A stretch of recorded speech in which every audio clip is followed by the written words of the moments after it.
Good morning, and this is Auntie, and I am coming to you with my review of So Sharp.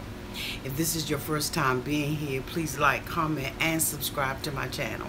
And make sure you share it on your social media platforms. To all of my new subscribers, thank you so much for being here and for being part of my family. And to all my nieces and nephews who have been with me for the long haul, thank you all so much.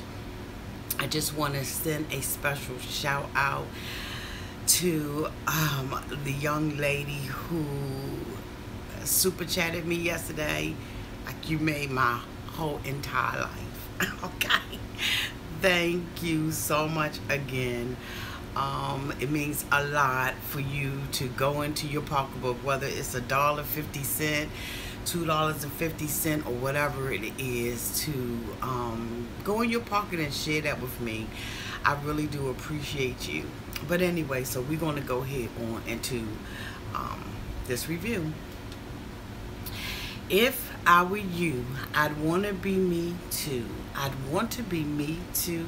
I'd want to be me too. If I were you, I'd want to be me too. Okay, so on this episode of So Sharp, we see that the jealousy and the backbiting is at an all-time high. Okay, these little women, okay, these young adult women who are in college are just so jealous. I don't know if that is part of being in competition with one another, sizing yourself up based on somebody else, feeling neglected, and like, you know, you're not given the opportunity that somebody else has worked extremely hard for. But I tell you what is getting on Auntie's nerve. Alright, so we open up this episode with Cotton Freak and Michelle sitting on the floor with the girls, and everybody just chilling and doing what they do in their little groups and everything, waiting for rehearsal to start. And here comes that daggone Michelle. If she ain't a poster, I don't know what she is. She sits down with KOBIE's cousin Taylor, and it's like, how's everything going with you and KOBIE? Well, you know, basically, you know, we cousins and everything, and I'm hating for her spot and stuff, but you know, I'm just trying to get over it and all this. Girl, get over it. When it is your turn, you will shine bright. Okay? When it's not your turn, allow somebody else's light to shine. See, it's what you do for somebody else that you make happen for your own self. Stop hating on your cousin. Stop stabbing her in her back. Stop talking about her like a dog, and wait your turn. You're a good dancer and everything, but your personality, you know what I'm saying, leaves a lot to be desired. So anyway, you know, they get ready, they start their routine and all that kind of stuff. Todd is out there, you know. He always starts off these episodes with this little dance. That Bama cannot dance. What the hell is really going on with him? Like, he is stiff like a robot, y'all. Like, he looking like he need a little bit of Gumby in him, because he too damn stiff for what he's trying to do. He gonna sit up there and say, you know, if I had to do a backflip, I could do one, you know, with 48 hours notice. Bitch, no you can't. But anyway, I'm trying to get through this review without cussing and acting a straight fool up out here. Alright? Okay, so I digress. So he comes out, he tells them about how jacked up they was in the last routine. Even though it was good, they still, you know, really couldn't get the flips together, and that if they could not get it together, then they need to, you know, not be in the routine and get off the team. Todd, that's your decision to make. It's no need for you and the other coach, Shelly. I see you trying to come out your little trick bag, girl. I see you trying to get your little 5 minutes or whatever. That's about all you gonna get to. But anyway, I digress. You know, it's his job to remove the girls who don't know how to do the flips, and maybe give them some training for the flips. Don't come out there every week and try to make them make a decision. You already got them competing for a daggone piece of breadcrumb. So nobody's going to cancel themselves out. Nobody's going to step back and say, well, you know what, I can't do this flip. I don't have it mastered. So I'm not going to, you know, I'm not going to be in the routine, and I'm not going to vie for a spot. And I'm not going to vie for the center spot. So anyway, it's foolishness. So anyway, you know, he's telling them about, you know, what didn't happen and what should have happened and all of that kind of stuff. And then they go into the new routine. This new routine has all 3 parts to it, you know what I'm saying? And so the girls are like, you know, ambitious, they ready to go. So they get to dancing and everything out there on the floor, and Rose stands out, okay? As like I said before, I think that Michelle really can dance. You know, Michelle, the little pot stir, she really can dance and everything. So Rose gets the center spot. He points her out that last week he had put her in the back, but that she did not give up, and she continued to do what she knew to do. But she knows that she's in constant competition with KOBIE and Marissa. Marissa's attitude has gotten so daggone bad till it's unbelievable.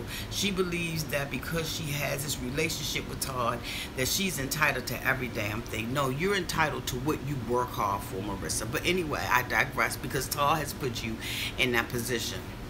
We noticed that, you know, a lot of the girls are getting the flu and they're getting sick and stuff like that. Todd tells them, you know, if you're going to throw up, then you got to eat it. Whatever. Okay, so eat it. You'll eat it before I do. So anyway, the girls are being, you know, they sick and everything. They find out they have a crisis. One of the young ladies named McKenna, I don't know her from a bag in the ground, okay? McKenna is sick. She's in the hospital. Her mother calls, and Todd has to run out there to, you know, to the emergency or whatever. They go through the routine over and over and over again, and they just not getting the flips. The timing is off and all that kind of stuff. One thing that I do agree with Todd is that if you are going to be in a competition like that, then you really got to be on point. Everybody got to be in perfect sync and in harmony with one another, and we're not really seeing that with the team right now. But Todd, could it be because there's so much backbiting and bitterness and strife and confusion amongst the team? Some of it, you know, coming from you.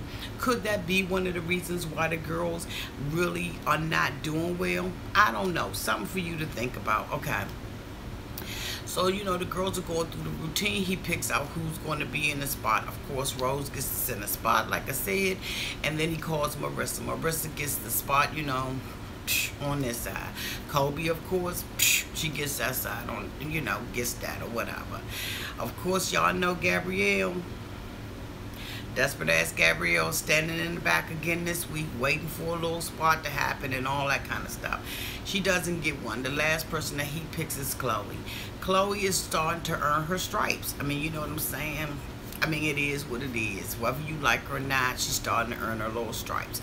So she gets the last spot, and Gabrielle is standing in the back. So Todd says, you know what, if you don't like what I said, if you don't like the fact that you didn't get a spot, what you can do is call your mother, number one, and tell your mother, you know, cry to your mother and tell your mother to call me. Number two, what you can do is get your boyfriend to beat me up or jump me or whatever, because, you know, I ain't give you a spot. And number three, what you can do is learn the routine and, you know, and try to, you know, vie for a spot that's on there. But see, that's what I'm saying. That's the kind of stuff that causes the kind of confusion when you moving and eliminating people. Once a person get a spot, let them get a spot. Let them have their spot. How you gonna hire somebody else to do somebody else's job when the person's still sitting in the job? Todd, you are causing a lot of the confusion that is going on this team. And I know it's not your intention to cause this. Well, I don't know. You a little drama queen. It might be. So, anyway, you know, Gabrielle standing in the back. I'm picking the last one. Girl, you so desperate. We see Michelle, Gabrielle, and Rachel having problems. They all signed a lease so that they can live together. Gabrielle, with her hating ass self, doesn't really want to live with Rachel, because Rachel at the slumber party busted her out and was basically like, you know, you talk a lot of trash, you do all of that kind of stuff, but at the end of the day, when somebody come and approach you about it, you don't have nothing to say. So she didn't like that. They've been going through a lot of confusion.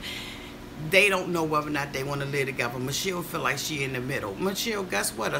When you put a spoon in a pot and you stir it from the middle, because that's what you are. You stir up trouble. That's what you do. You're a pot stirrer. And you lucky that I don't get up and go in my kitchen, get a spoon, and show you exactly what you look like. Stirring the pot constantly. always got your mouth in somebody else's stuff. Just dance, boo. That's what you do, dance. Nobody needs you to be a counselor. Nobody needs you to be a mediator. Nobody needs you to advocate for anybody. Sit back, shut the hell up, and let these two girls work this situation out by themselves. They get outside later on, y'all, and they have a big old argument about, you know, you can't let your dog come and boop in my room, and you need to get off the lease, and woo, woo, woo. And Rachel was like, I ain't getting off no lease. What we're going to do is we're going to work it out.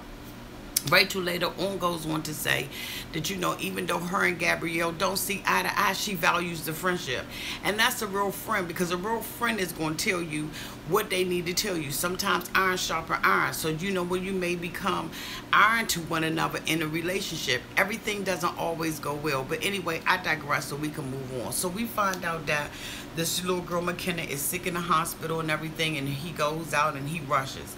Later on, he has a conversation with, you know, Patrick, the little trainer or whatever.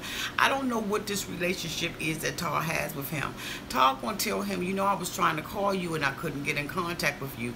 We need to get cell phones or something, some type of beeper, some type of raven, something that, you know, when I'm calling you, I need you to know I'm calling you. Hey, look, Todd, what's the relationship between you and this man? If he's your trainer, then he ain't your trainer 24/7. I don't understand what the relationship is. Go ahead on to define that daggone thing for us, so we can stop wondering and guessing every week what the hell is going on between you and the trainer. But anyway, again, I digress. So we see the girls come back, you know, the next day and everything, and, you know, they still working out, and, you know, Shelly, you know, she's like, do it over, do it over. Y'all making me mad. Y'all doing this. She cussing at the girls and all that. So daggone inappropriate. Oh my God, just inappropriate. Boo, if you gonna get your 5 minutes, take advantage of your 5 minutes, okay? You don't have to be talking to nobody's child like that. Now I know that they in college and they supposed to be grown, but at the end of the day, they still somebody's child. And if I saw and I heard that you was talking to my daughter like that while she's trying to, you know, be mentored up underneath you, I'm coming for you. I am coming for you.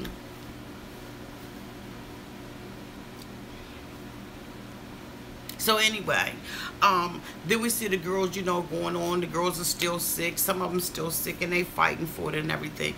Todd, before he leaves, it goes to the hospital, tells Marissa, I need you to make, you know, the routine, a couple of changes in the routine. I don't like it. I need you to change it. Marissa's like, yeah, I'm going to change this routine. I'm going to make it so hard that I get that center spot. But you know what? Like Nene Leakes say, you never can win when you're dirty. She got out there, got these routines that was hard for Michelle and Gabrielle and them riding, you know, riding it in the car. And they like, okay, you think Marissa is going to try to get a routine that's going to be too hard for us? And it was like, you know, it's going to be moves that she can do that we can't do. So, you know what? All you got to do is do the best that you can do. Marissa gonna get hers. Trust and believe. What go around, come back around. What goes on in the dark comes out in the light. What you do unto others is gonna be done unto you. You know what I'm saying? Here little, there little. Knick-knack, paddywhack, ain't give a dog a bone. Alright, that's my phone ringing. Y'all just go ahead on and ignore that. So, next thing you know, they come in and everything. Marissa got these moves. The girls is having complications with the little moves and stuff like that. She still didn't get Rose spot. She still didn't get Rose spot. Rose was like, I've been practicing this joint. I'm keeping my center spot. I'm doing what I do. We noticed that KOBIE is talking, and she's like, I'm a little tired. My hip is bothering me and everything. So Todd observes her, and he's like, you know what? Something's going on with her. I basically need her for nationals, so I can't break her down right now. What I need to do, is just go ahead on and preserve her for a little bit. And then here we see bitch-ass Kayla have the nerve when Todd makes a decision. He has a conversation with KOBIE. What's going on? Because he can see that she's in pain. She's like, I'm in pain. I ain't trying to injure myself. I know we got nationals coming up. I want to be at my best. That decision is between Todd and her. Kayla and Michelle and them standing on the other side. Kayla told me something. I'm sick. I'm hurt. I don't feel good. First of all, you already criticized her earlier in the episode saying that she's not being the boss. But when she be the boss and she's in charge and she got something to say, then you got something to say. Pick a lane, boo, and stay in that lane. But see, when you a hater, when you hating on people and you trying to start confusion and all that kind of stuff, Kayla, you and your little sister, when you doing that kind of stuff. One thing I like about these girls is they didn't grow up in the generation that I grew up in, because I be putting them paws on you. So you lucky. But you standing over there and you criticizing Kayla. Kayla is essential to the team. It's just like a coach. If a coach know that one of his wide receivers is having some pain in his, calf or whatever, hamstring, you know what I'm saying, slightly pulled, that's up to that coach to make the decision, okay, for the championship, should they go. You don't run down your player for the sake of making you feel comfortable about your daggone self. Kayla, stay in your lane, do what the hell you need to do, your hating ass out. You's one hating girl. But then you want your sister to sit back and be quiet. Pick a lane, boo, stay in that lane. Like, I don't like you. Like, I cannot stand a hater. And that's what you are. I said it. You heard it out of my mouth. And that's why, you know what? You're the donkey of the week. You're the hater. So anyway, they make a decision. She's not going to dance. So she sits down on the floor. Now, mind you, KOBIE is still the captain of the team. She's still a captain. So she's watching the routine and everything. Now she's watching it from a spectator's point of view. She sits up there and she tells them, when y'all coming out, y'all need to be moving this way. Y'all need to be doing it that way. And I'm not. Okay, now here come the haters. Now Taylor think, okay, well, KOBIE out the game. So you know what? Guess what? I get to get KOBIE's spot. And I'm going to ride on KOBIE. When he checks her and tells her, you know what? I like you. I like what you're doing. But, your moves ain't this. Your moves ain't that. And they think you need to fix this, or because as a coach you're looking at it from a different perspective. Now with Todd, with all his faults, he has to be doing something right anytime he has 15 championships underneath his belt. So I give him his due respect and his props in that area. Soon as he checked Taylor, who's already riding around with her ass on her back in competition with her cousin, being instigated by Michelle and all the other little pot stirrers on the team, she walks out and tells me she can't handle it. I can't do this no more. Bye. Bye. And don't come back no more, no more, no more, no more. Hit the road, Jack, and don't you come back no more. Bye. But you know who runs out there? The pot stirrer. Because, see, she wants to be the pot stirrer, and she wants to be the savior of the day. See, she's the savior of the team. So she don't feel like, I'm stirring the pot. I'm really saving the team. She convinces her to come back in. Todd says, you know what? I think the world of Taylor. I think that she's a wonderful dancer. I'm always praising her. And the moment I criticize her, she breaks down to nothing.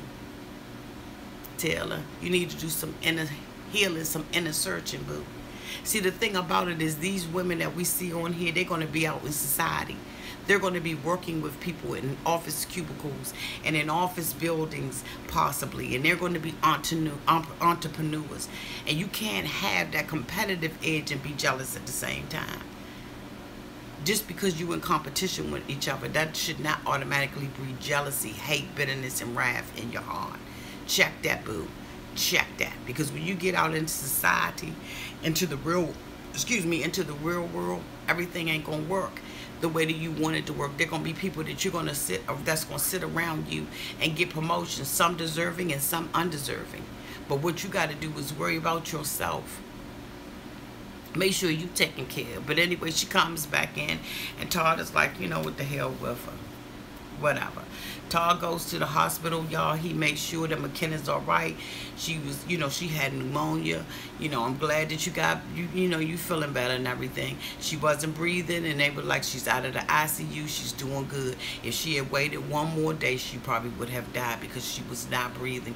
She wasn't getting the proper oxygen that she needed because, when you got pneumonia, of course, that's sickness of the lungs. And so I'm glad to see that she is feeling better. I'm being sincere now. Okay, so anyway, after they do all of that kind of stuff, it's the day before the competition and everything, and Todd, like, the routine still ain't together with the whoop whoop and the boop boop boop, and they go on out and everything, and they trying to get everything together. And like I said, KOBIE had made some comments and everything, and Rose, she continues to keep her spot, and Todd calls her over and was like, look, you got your spot, Rose. You know what I'm saying? I like you and everything. You got your spot, but I'm telling you, don't let it go to your head. She like, I ain't gonna let it go to my head. Meantime and in between time, everybody got the bitterness. Everybody got that, they mad, got their butt up on their back. So we see them come the next day, you know what I'm saying? They get ready to go out and do their routine. They be in messy boots like they usually do. KOBIE is walking around, because she ain't dancing. She got her, cell phone popping, chewing gum, like a little typical, I'm just saying. She popping her gum and doing what she do with the woo whoop and the boo boo boo. Todd gives them a little, okie dokie when they have a little routine, that little practice before they go out there. We see some little pom-pom girls walk by. Hey, pom-pom girls. So, they like, okay, we getting ready to go out here on the stage. They go out there and they do what they do. Rose hitting that joint. Bop, bop, bop, bop, bop, bop, bop, bop, bop, bop, bop, bop, bop. She hitting the routine. She doing what she do. She's the only one that I noticed. They come back in.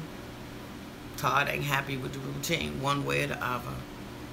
He like it wasn't even but a couple of y'all that really drew me in. The timing was off. Everything was raggedy. It was just a hot ass mess. Then he makes a mistake. He says maybe the routine would have been better had KOBIE been out there. Todd, that's not what you do. That's not a motivator. That's what creates hate. So they already mad because she made a decision not to dance with them. And then you gonna sit out there and say something like that. Okay. These girls got too much going on. So everybody hating Kayla. KOBIE, she's smiling. Bling, bling, bling. She got that little Colgate smile. He leaves out of the room. KOBIE, second mistake, gets up and now she wants to be team captain when you didn't dance. Now, we understand why you didn't dance, but you shouldn't have said nothing, young. Keep your mouth shut. Learn when to say something. Learn when to hold them and when to fold them. That wasn't a time for you to say something. So she gonna get up, and tell everybody, basically, even if your name didn't get called out, you was messed up too. You didn't do what you was supposed to do with the routine. And I ain't gonna call nobody names out. You understand what I'm saying? Because I don't want y'all coming to me and crying and acting like, little bitches. And then, so I'm just telling y'all, we need to go back, look at the tape, and we need to make the adjustments. So she's sitting there and she chilling. Here come hater. Here come hater Kayla. I just got something I need to say to you. What is it? It just amazes me. I think what you're doing is some bull crap. You get to pick and choose when you want to dance, and then other times, I just don't respect you as no leader. How's that being a leader when you can pick and choose when you want to dance and when you don't want to? First of all, Huzzy, it ain't none of your business. But like KOBIE told her, KOBIE said it out there. I was proud of you, KOBIE. You don't understand what I'm saying? I pops my bra off to you. KOBIE was like, girl, I don't spend my day, not 1 day, not 1 hour, not 1 minute, not 1 second of the day worrying about what the hell you think about me. That's what I don't do. So what I need you to do is disappear, be a ghost and go. But you know what? As I collect my box and I walk up out of here, I don't do nothing. I only been on this team for 4 years. Pay your dues. Stop hating. Worry about your sister. Encourage your sister. Help your sister come up to another level. Do all the stuff you supposed to do, Kayla, with your hating ass self. This episode, if I had to rate it, I would give it about, about a B. It was a good episode and everything. What I need, to really happen in this particular thing is I really need to see Todd mentor these women. I'm hoping that next season when it comes out, I know this is the first season, but I'm hoping next season when it comes out that he takes, some advice from some of us who are out here reviewing this particular show, and that we see him mentor. I know that sometimes that's not good TV, and maybe the production company or whoever is doing this, they're leaving some of that on the floor. But I really need to see him mentor somebody, especially somebody other than Marissa. But Marissa and KOBIE and all of them, they're seniors, so they're gonna be off the team, and we get to see the new girls come up. Taylor, let me just say this to you, boo. At the end of the day, family is everything, and your cousin is doing what she do because she's gifted by God to do what she is doing. Now, like she said, she does have a little bit of arrogance and a little bit of cockiness, but guess what? If you don't believe in yourself, then who will? She made a statement and said, if you saw me dance, then you would know why he's always ringing my bell and always, giving me praise and acclimates and stuff like that. Guess what? If she doesn't do that for herself, who's going to do it? None of y'all on the team. Everybody on the team is tearing her down every time y'all get a chance. I didn't like, I just don't like Taylor's attitude about it. Taylor, you got the rest of the time that you at the school to rise up and be a star on that team. And the same thing that you are doing to your cousin, you will get it back. I'm telling you, there's nothing that you can do that will not come back on you. Thank you all so much for coming out here and seeing my review. Y'all have a wonderful day and a blessed weekend. I will talk to y'all on Sunday where we will do our live chat and nightcap, talking all things, whatever the hell we want to talk about. Mwah. Bye-bye.